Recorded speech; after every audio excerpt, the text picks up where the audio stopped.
Hi all, welcome to my channel థాటిగ్గర్. మీ అందరికీ థాటిగ్గర్ ఛానల్కి స్వాగతం.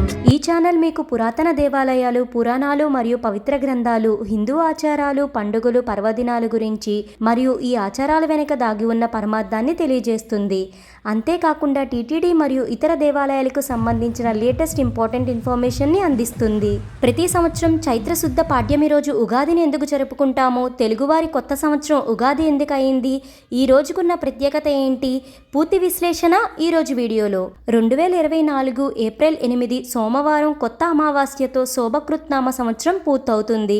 ఏప్రిల్ 9 మంగళవారం నుంచి శ్రీ క్రోధినామ సంవత్సరం ప్రారంభమవుతుంది. ప్రతి సంవత్సరం చైత్రమాసం శుక్లపక్షం పాడ్యమి తిథి నాడు తెలుగు నూతన సంవత్సరం ప్రారంభమవుతుంది.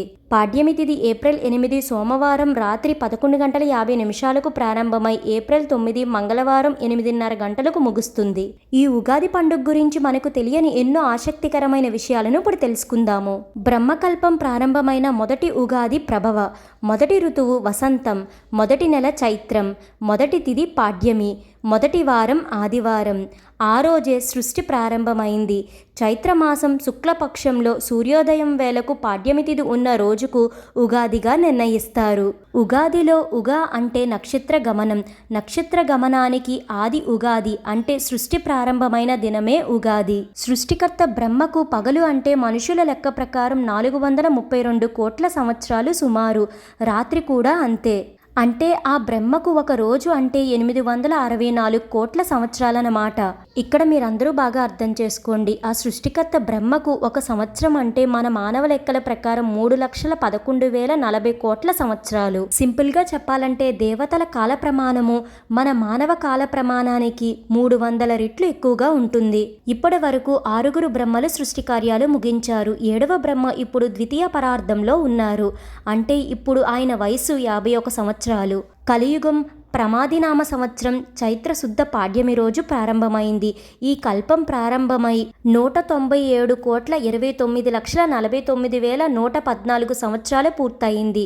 ఇప్పుడు మనం వైవాస్వత మన్వంతరంలోని కలియుగంలో ఉన్నాము. ఇప్పుడు మీరు కల్పము అనే ఒక పదం విన్నారు కదా. కల్పము అంటే ఆల్రెడీ మనం ముందు చెప్పుకున్నట్లు కొన్ని 1000 దివ్య యుగాలు బ్రహ్మకు ఒక పగలు. బ్రహ్మదేవుని యొక్క పగలనే కల్పము అని పిలుస్తారు. మన్వంతరం అనే పదాన్ని కూడా విన్నారు కదా. యుగాలు మనకి 4 ఉన్నాయనే విషయం మీకు తెలుసు. కృతయుగం, త్రేతాయుగం, ద్వాపరయుగం, కలియుగం.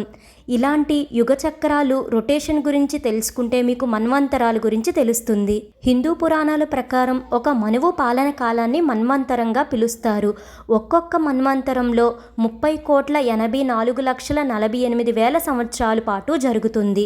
దీని గురించి ఇంతకన్నా ఎక్కువ చెప్పి మిమ్మల్ని అయితే కన్ఫ్యూజ్ చేయదలుచుకోలేదండి. ఎప్పుడైనా మనం నెక్స్ట్ వీడియోలో ఈ యుగ చక్రాలు అసలు ఈ 4 యుగాస్ సైక్లింగ్ ఎలా జరుగుతుందో క్లియర్గా నెక్స్ట్ వీడియోస్లో చూద్దాము. మనం ముందు చెప్పుకున్నట్లు బ్రహ్మదేవుడు సృష్టిని సృష్టించింది ఈ ఉగాది రోజునే. దానితో పాటు శ్రీ మహావిష్ణువు మత్స్యావతారము ధరించి సోమకుడనే రాక్షసుణ్ణి సంహరించి వేదాలను రక్షించే బాధ్యత బ్రహ్మకు అప్పగించింది కూడా ఇదే రోజున. అంతేకాకుండా వరాహమిహిరుడు పంచాంగాన్ని జాతికి అంకితం చేసింది ఈ ఉగాది నాడే. 2024-2025 మధ్య తెలుగు సంవత్సరం పేరు క్రోధి. తెలుగు సంవత్సరాలు మొత్తం 60. ప్రభవ నుంచి ప్రారంభమై అక్షయతో పూర్తవుతాయి. ఇలా ప్రభవ సంవత్సరం నుంచి మొదలై అక్షయ సంవత్సరంతో పూర్తి అయితే ఒక ఆవృతం పూర్తి అయినట్టే.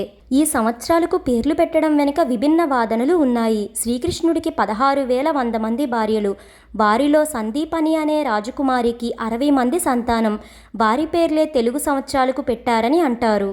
నారదుడి సంతానం పేర్లే వీటికి పెట్టారన్న మరో కథనం కూడా ప్రచారంలో ఉంది. దక్ష ప్రజాపతి కుమార్తెలు పేర్లు కూడా ఇవేనని అంటారు. ఈ ఉగాది పండుగను తెలుగువారు చంద్రమానాన్ని అనుసరించి నూతన సంవత్సరంగా జరుపుకుంటారు. ఈ పండుగ కేవలం తెలుగు రాష్ట్రాల్లోనే కాకుండా వివిధ రాష్ట్రాలలో కూడా నూతన సంవత్సరంగా జరుపుకుంటారు.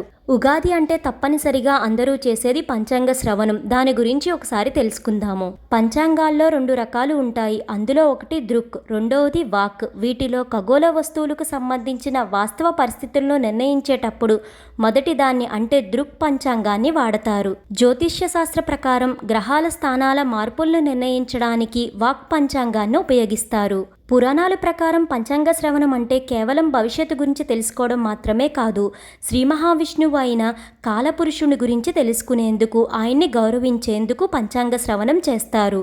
మన కర్మఫలాలు బట్టి మనకు ఫలితాలు వస్తూ ఉంటాయి. సమయాన్ని, కర్మ ఫలితాలను ఇచ్చి దైవానుగ్రహం పొందడానికి పంచాంగ శ్రవణం అనేది మనకు ఎంతగానో సహాయపడుతుంది.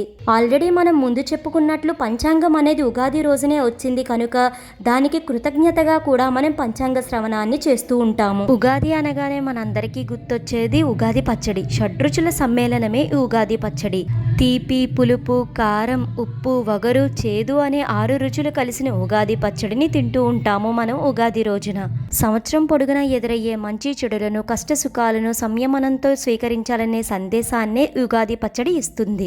ఉగాది పండుగతో వసంత ఋతువు మొదలవుతుంది. ఋతువులో మార్పు వల్ల అనారోగ్య సమస్యలు రాకుండా ఈ ఉగాది పచ్చడి కాపాడుతుంది. ఈ ఉగాది పచ్చడిని శ్రీరామనవమి వరకు తినాలి అని శాస్త్రాలు చెప్తున్నాయి. పచ్చళ్ళలో ఉండే ఒక్కొక్క పదార్థం ఒక్కొక్క భావానికి, అనుభవానికి ప్రతీకగా నిలుస్తుంది. బెల్లం తీపి, ఆనందానికి సంకేతం. ఉప్పు జీవితంలో ఉత్సాహము, రుచికి సంకేతం. వేప పువ్వు చేదు, బాధ కలిగించే అనుభవాలు. చింతపండు పులుపు, నేర్పుగా వ్యవహరించవలసిన పరిస్థితులకు సంకేతం. వగరు కోసం ఉపయోగించే మామిడి కొత్త సవాళ్లకు సంకేతం. మిరియాల పొడి, కారం సహనం కోల్పోయేటట్టు చేసే పరిస్థితులు. ఈ ఉగాదితో ప్రారంభమయ్యే శ్రీ క్రోధినామ సంవత్సరం మీ అందరికీ శుభాలను కలుగజేయాలని కోరుకుంటుంది మీ థాట్ డిగ్గర్. మీ అందరికీ ఉగాది శుభాకాంక్షలు. వీడియో మీకు ఎంతగానో ఉపయోగపడుతుందని అనుకుంటున్నాను. మీ సపోర్ట్ కోసం ఈ వీడియోని లైక్ చేసి షేర్ చేయండి. ఇలాంటి మరెన్నో వీడియోస్ కోసం థాట్ డిగ్గర్ ఛానల్ని సబ్స్క్రైబ్ చేసి అక్కడ ఉన్న బెల్ ఐకాన్ని క్లిక్ చేయండి. ఓం నమో నారాయణాయ. Thank you for watching.